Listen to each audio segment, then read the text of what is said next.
Funding for the Muck is provided by the E.W. and Gracie Todd Engelwright Foundation, the Gilmer Trust, and individuals like you from our listening audience.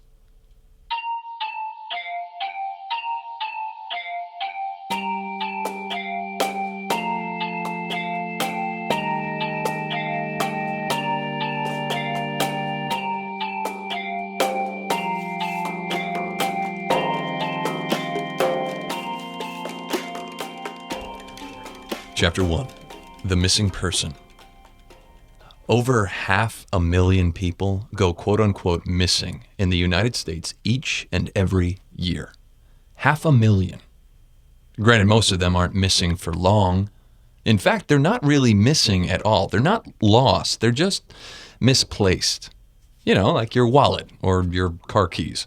So it's no surprise that the vast majority of people reported as missing end up being found. Eventually, they come back home or they're tracked down one way or another. But a small number of these people, these missing people, reported as missing, roughly 2,000 to 3,000 a year. Well, these people remain missing for weeks or months, sometimes years, or in some cases, even decades. You know, there are plenty of people who were first reported missing in the 70s and 80s. Whose whereabouts remain unknown to anyone to this very day.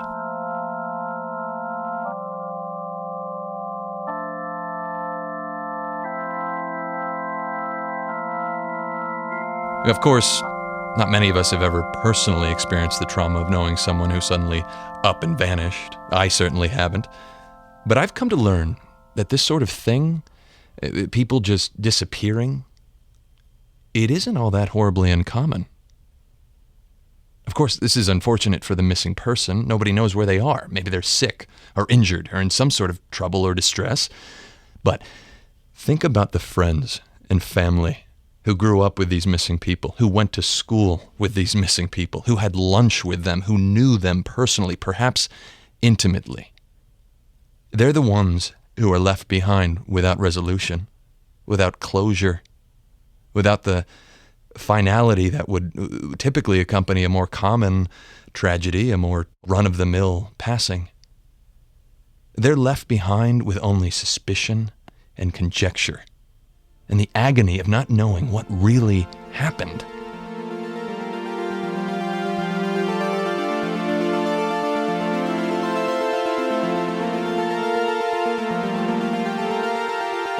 And so, it's into this mystery of pathos that I step for my latest investigative assignment.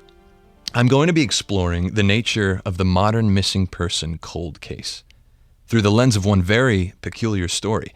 This month, I'll be looking at the case of Gregory Verdant, Vanishin' Verdant, as the locals say. A man last seen in the early morning hours of October 23rd, 1998. Here in the foothills of rural Appalachia, the quaint, Mayberry-like town of Buckhannon, West Virginia, population 5,639, minus 1. This is Albert Edwin Carter. Welcome to The Muck.